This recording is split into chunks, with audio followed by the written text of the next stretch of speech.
Hello students, आइए देखते हैं चैप्टर 9 की लास्ट हेडिंग सहकारक के बारे में, कोफैक्टर के बारे में। एंजाइम एक या अनेक बहुपेप्टाइड श्रृंखला से मिलकर बना होता है। ठीक है, एंजाइम जो है वह एक या अनेक बहुपेप्टाइड श्रृंखलाओं से मिलकर बना होता है। फिर भी कुछ स्थितियों में इतर प्रोटीन अवयव, जिसे सहकारक कहते हैं, एंजाइम से बंधकर उसे उत्प्रेरक सक्रिय बनाते हैं। ठीक है, तो आप देख रहे हैं कि बिना प्रोटीन के गैर प्रोटीनिक एलिमेंट जो इतर प्रोटीन अवयव हैं, जिन्हें क्या कहेंगे, सहकारक कहेंगे, यह एंजाइम से बंधते हैं, जिससे एंजाइम क्या होता है, उत्प्रेरक सक्रिय बन जाता है।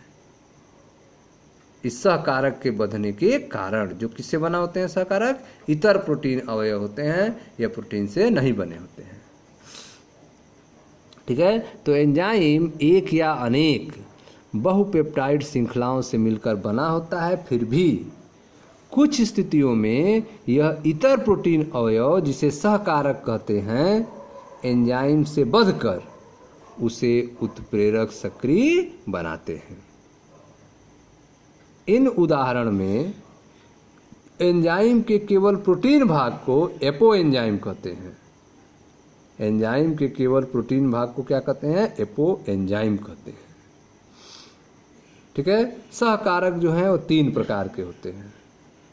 सहकारक कोफैक्टर 3 प्रकार के होते हैं: प्रोस्थेटिक समूह, सह एंजाइम और धातु आयन।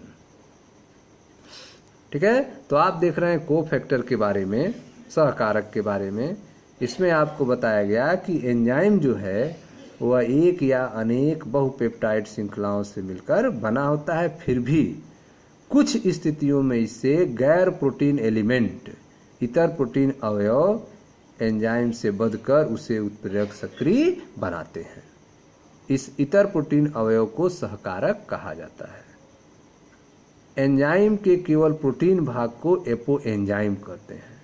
सहकारक जो हैं 3 प्रकार के होते हैं: प्रोस्थेटिक समूह, सह एंजाइम और धातु आयन। ठीक है, तो आइए एक एक को देखते हैं। पहला है प्रोस्थेटिक समूह के बारे में। प्रोस्थेटिक समूह कार्बनिक यौगिक होते हैं।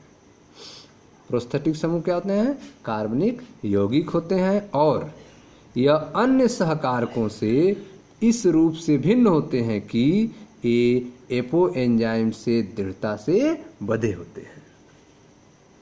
ठीक है, यह अन्य सहकारकों से इस रूप में भिन्न होते हैं, यह जो प्रोस्थेटिक समूह हैं वे एपो एंजाइम से दृढ़ता से बंधे होते हैं। ठीक है, तो प्रोस्थेटिक समूह कार्बनिक यौगिक होते हैं और यह अन्य सहकारकों से इस रूप में भिन्न होते हैं कि ये एपो एंजाइम से दृढ़ता से बंधे होते हैं। जैसे एंजाइम पराक्सीडेज व फेटलेज, एंजाइम पराक्सीडेज व फेटलेज जो हाइड्रोजन पराक्साइड को ऑक्सीजन व पानी में विखंडित करते हैं। हीम प्रोस्थेटिक समूह होता है जो एंजाइम के सक्रिय स्थल से जुड़ा होता है। ठीक है, तो इस एंजाइम में हीम जो होता है वह प्रोस्थेटिक समूह के रूप में काम करता है, जो एंजाइम के सक्रिय स्थल से जुड़ा होता है।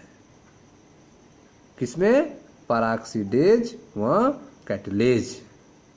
यह एंजाइम जो है हाइड्रोजन पराक्साइड को ऑक्सीजन और पानी में विखंडित कर देते हैं। ठीक है, अब देखते हैं सह एंजाइम के बारे में। सह एंजाइम भी कार्बनिक यौगिक होते हैं और इनका संबंध एपो एंजाइम से अस्थायी होता है, जो सामान्यतया उत्प्रेरण के दौरान बनता है। ठीक है, सह एंजाइम विभिन्न एंजाइम उत्प्रेरित अभिक्रियाओं में सहकारक के रूप में कार्य करते हैं। तो सह एंजाइम भी कार्बनिक यौगिक होते हैं और इनका संबंध एपो एंजाइम से अस्थायी होता है, जो सामान्यतः उत्प्रेरण के दौरान बनता है। सह एंजाइम विभिन्न एंजाइम उत्प्रेरित अभिक्रियाओं में सहकारक के रूप में काम करते हैं। तो सह एंजाइम जो हैं विभिन्न एंजाइम उत्प्रेरित अभिक्रियाओं में सहकारक के रूप में कार्य करते हैं। अनेक सह एंजाइम का मुख्य रासायनिक अवयव विटामिन्स होते हैं। अनेक सह एंजाइम का मुख्य रासायनिक अवयव क्या होता है? विटामिन होता है। जैसे कि सह enzyme nicotinamide adenine dinucleotide NAD, nicotinamide adenine dinucleotide phosphate NADP vitamin niacin से जुड़े होते हैं। ठीक है, तो सह एंजाइम जो NAD है वह NADP विटामिन नियासिन से जुड़ा होता है। ठीक है, तो यह हो गया आपके सह एंजाइम के बारे में। अब आते हैं धातु आयन के बारे में। धातु आयन देखें ध्यान से। धातु आयन, कई एंजाइम की क्रियाशीलता हेतु धातु आयन की आवश्यकता होती है। कई एंजाइम की क्रियाशीलता हेतु धातु आयन की आवश्यकता होती है, जो सक्रिय स्थल पर पार्श्व श्रृंखला से समन्वय बंध बनाते हैं और उसी समय एक या एक से अधिक समन्वय बंध द्वारा क्रियाधारकों से जुड़े होते हैं। ठीक है, जैसे प्रोटियोलिटिक एंजाइम कार्बोक्सी पेप्टिजेज से जिंक एक सहकारक के रूप में जुड़ा होता है। ठीक है, तो प्रोटियोलिटिक एंजाइम कार्बोक्सी पेप्टिजेज से जिंक जो है एक सहकारक के रूप में जुड़ा होता है।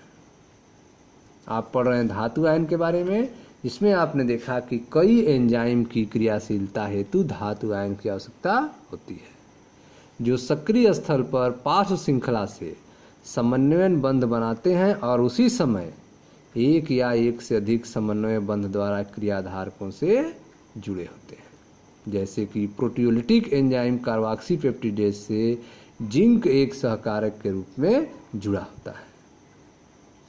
एंजाइम से यदि सहकारक को अलग कर दिया जाए, एंजाइम से यदि सहकारक को अलग कर दिया जाए तो इसकी उत्प्रेरक क्रियाशीलता समाप्त हो जाती है।